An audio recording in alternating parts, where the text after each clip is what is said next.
Thanks for joining us here on World Tech Update. I'm Nick Barber. We're back here at the IFA Consumer Electronics Show in Berlin with news we didn't get to last time. We'll start our show this week with the vanishing tablets at Samsung's booth. Last week we told you about the launch of the Galaxy Tab 7.7. After being on display for less than 2 days, Samsung removed every trace of their existence from the booth. A PR spokesman at the booth had little to say. We took it away yesterday. It's not here. When we get a court official communication from the court, then we'll be able to comment, but not before.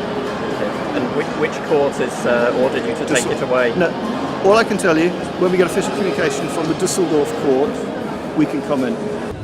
On August 25th, the Düsseldorf court upheld a preliminary injunction ordering Samsung to stop selling the Galaxy Tab 10.1 in Germany.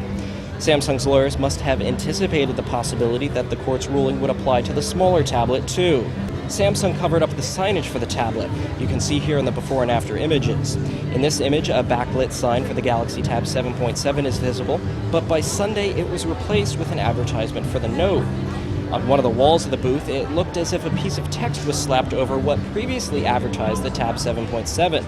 And you can see in this video that the graphic shot on Friday is different from the one displayed on Sunday. Removing the tablet from the stands means tens of thousands of consumers and press didn't get a chance to try it out. But the bad news doesn't stop there for the Korean electronics maker.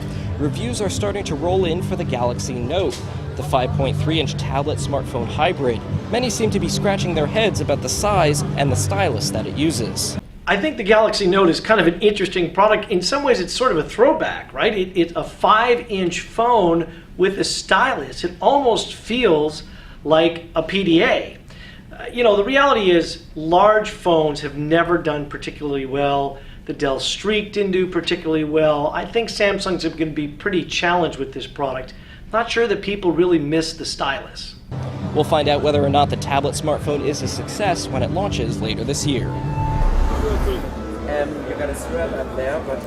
Sony's taking a different approach to 3D and is planning to offer the personal 3D viewer as an alternative to 3D television. It'll be out by the end of the year, but Sony didn't provide pricing details. We can provide with this gadget, but in your home, the home theater experience, that means a 750-inch screen in the 20-meter distance in your home.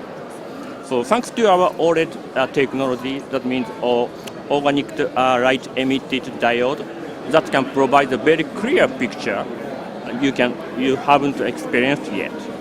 It can be connected to a 3D camcorder for a live view of what's being shot or used for movies and gamings. It also has headphones. While the 3D viewer may be isolating, it's not like you can enjoy it with your friends. I had a chance to try it and it's pretty unique. The 3D effect is quite good and the picture is clear and bright. It takes a moment to focus the headset, but after that, it can just sit comfortably on your head.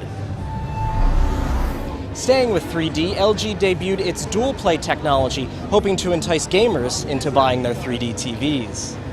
Normally in multiplayer games, the screen is split, but with dual play, gamers can view the full screen with each player seeing a separate image. 3D TVs work by sending different images to each eye, and dual play uses that to its advantage by sending one set of images to one player and another set to another player. Where typical polarized 3D glasses would have a left and right eye, the dual play glasses have one set with two left eyes and another set with two right eyes. Dual Play works with any LG Cinema 3D TV, and the glasses will be shipping along with the LW980 series televisions by the end of September. LG also said users can make their own Dual Play glasses simply by switching out lenses. Sony announced a similar idea at E3 back in June, but that TV uses active shutter 3D glasses and measures only 24 inches. Panasonic's also betting big on 3D and has a big focus on content. It announced a deal to broadcast the 2012 London Olympic Games live in 3D. It will use the AG 3DP1. Panasonic, along with the Olympic broadcast services, plans to produce more than 10 hours a day of 3D content from the Games. Panasonic has a lot riding on 3D, and the lack of content is limiting adoption of the format. So it's no wonder that Panasonic will try to produce as much 3D content as possible from an event that has worldwide appeal.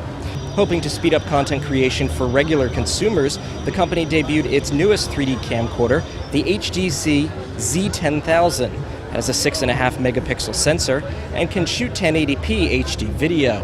It also has 2 new image stabilization systems, which according to Panasonic makes it easier to shoot in low light.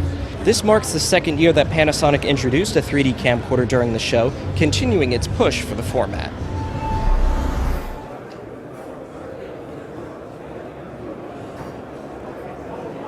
This could be the future of window shopping. See something you like, learn more about it, and buy it without even entering the store. It's called the Interactive Display Window and is a project from Germany's Fraunhofer Institute. The system is made of a motion tracker and a display. It can detect gestures of customers and provide them with more information on products. The motion tracker was a built-from-scratch device that the team has been working on for 10 years, even before anything like the Microsoft Kinect sensor hit the market. In fact, Fraunhofer said a Kinect sensor could be used, though theirs is specially tailored for the prototype project with infrared lights and tracking cameras. The window is a problem for us because it's reflecting light, it's reflecting pictures and so on. This is a real problem, but we found a solution that's working very well right now.